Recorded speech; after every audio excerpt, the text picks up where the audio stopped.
ऐसा नहीं कि मनमानी ढंग से लिखे। आप देख लो, जहां आप शास्त्र आज्ञा का, गुरु आज्ञा का उल्लंघन करते हो वहीं पिट जाते हो, वहीं तुम्हें मुंह खाना पड़ता है, वहीं तुम गिर जाते हो। नहीं, तुम्हें कोई नहीं गिरा सकता।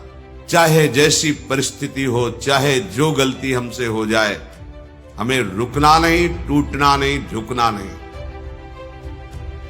बहुत बहुत मृत्यु ही तो होगी, इसके आगे कोई दंड है ही नहीं। मृत्यु तो बहुत बार देख चुके हैं, अब मुझे मृत्यु का भी भय नहीं, आगे बढ़ना है। अगर हम कहीं फिसल जाते हैं तो कोई आश्चर्य की बात नहीं है, ये बहुत फिसलन का मार्ग है। बहादुर बनो, तत्काल उठो, आगे बढ़ो। अर्थात अपनी फिसलन के विषय में चिंतन करके अपने को निरुत्साहित मत करो। बहुत जन्मों के बाद दांव लगा है भगवत प्राप्ति का। माया भी दांव फेंकेगी आपको फिसलाने का, आपको गिराने का। नहीं गिरना। गिर जाते हो तो उठो, रुकने का समय नहीं है। प्रभु अजान बाहु अभेद भुज दंड मूल आपसे मिलने के लिए आपको चयन कर लिया है। विचार करो तो रोना आ जाएगा कि उनकी कितनी कृपा है। पर अपने विचार शून्य, भोगों में सुख बुद्धि रखने वाले, अपने स्वामी की बात ना मानने वाले, फिर भी हमारे पास है एक मार्ग। हमें कैसे भी परिस्थिति में अपने प्रभु का आश्रय नहीं छोड़ना। कहीं भी गिर जाए, आश्रय नहीं छोड़ना। ये जो विषाद होता है, दुख होता है, पश्चाताप होता है, निरुत्साह भाव आता है, ये आपकी कमी है। पहली बात, जो आज्ञा में रहेगा, विश्व में किसी भी शक्ति की ताकत नहीं कि उसे गिरा सके। लिख लो, दिमाग में लिख लो। यदि आप गुरु आज्ञा पर रहोगे, शास्त्र आज्ञा पर चलोगे, तो विश्व ब्रह्मांड में किसी की ताकत नहीं, दैवी शक्ति की भी, कि आपको परमार्थ से भ्रष्ट कर दे। आप वहीं गिरोगे जहां आज्ञा का उल्लंघन होगा। फिर भी सुधार करो। 100 बार गिर जाओ तो भी रुकने की मन में वृत्ति नहीं आनी चाहिए। गिर गया, चूक हो गई, भगवान से क्षमा मांगकर फिर आगे बढ़ो। प्रभु, ये जन्म तो अब ऐसा नहीं कि गलती हो गई तो गिर गए तो अब पड़े रहेंगे। नहीं, ये जन्म तो आपके लिए, नाथ आप संभालो, वो संभाल लेंगे। यदि जीवन में भी भजन नहीं किया,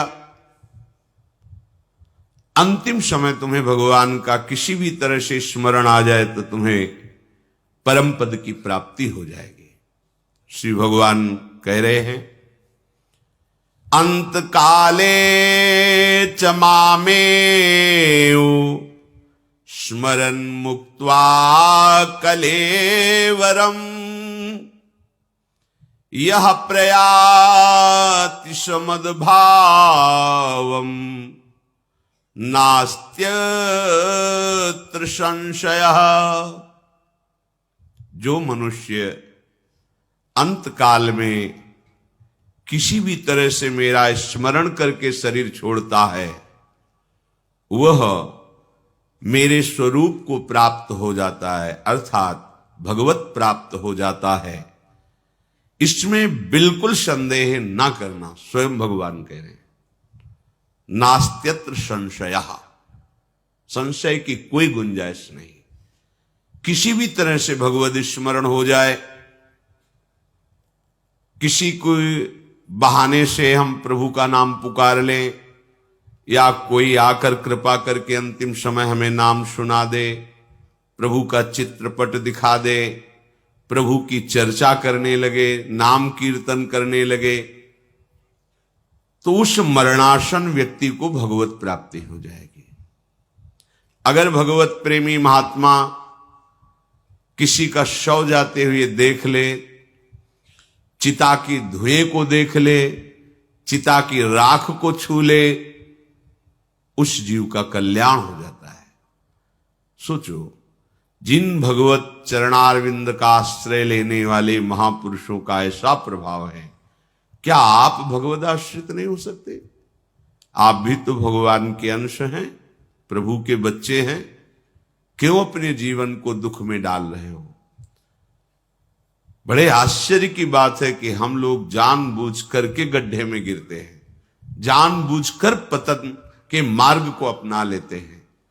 यही है भगवान की विश्व विमोहिनी माया। ये माया आप पर प्रभाव न डाल सके, इसीलिए कहा जाता है निरंतर रटो राधा राधा। पर सुने कौन? सब अपने मन की सुनते हैं। गुरु हजारों बनाते हैं लेकिन गुरु की कोई नहीं सुनता।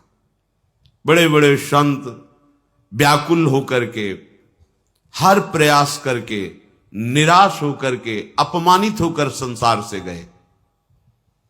जगत मंगल की सामर्थ्य रखने वाले महात्माओं को यहां अपमानित किया गया, मारा गया, निंदा की गई। अपमान, निंदा, पीड़ा, प्रहार सब सहकर वो जगत के मंगल के लिए अपने जीवन को न्यौछावर किया। हम लोग ऐसे मूढ़ आत्मा हैं कि उनकी बात ना मानकर नरकगामी क्रियाएं, नरकगामी चेष्टाएं नहीं छोड़ पाते। महात्माओं को अगर दुख होता है तो केवल इसी बात का दुख होता है, इतना दिव्य जीवन बन सकता है आपका कि आप पूरे भुवन को पावन करने की सामर्थ्य रख सकते हैं। आप ऐसे भगवान नाम से, भगवत चरणारविंद से विमुख होकर मलमूत्रों के द्वारों में भटक रहे हैं, इसी बात का दुख होता है। अरे ये तेरा विषय नहीं है प्यारे, तू सच्चिदानंद प्रभु का अंश है, जो महासुख राशि है। स्वरूप की तरफ लौट। इस जगत के विषय भोगों में ना किसी को सुख मिला है, ना मिलेगा। मान जा मेरी बात। ये जितने भी शास्त्र हैं, ये सब आपको सुख देने के लिए है। इनकी जितनी भी आज्ञा है, ये आपको दुख से निकालने के लिए है।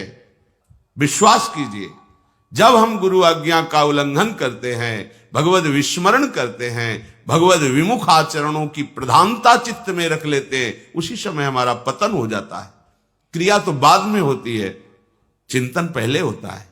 चिंतन होते ही तुम्हारा पतन हो गया, अब तो उसकी क्रिया होगी बाद में। फिर भी भगवान हमें अवसर देते हैं, जितना समय बचा है उसे प्रभु के नाम में, प्रभु के धाम में लगा दीजिए। भजन करना बड़ा कठिन है, बातें बनाना सरल है।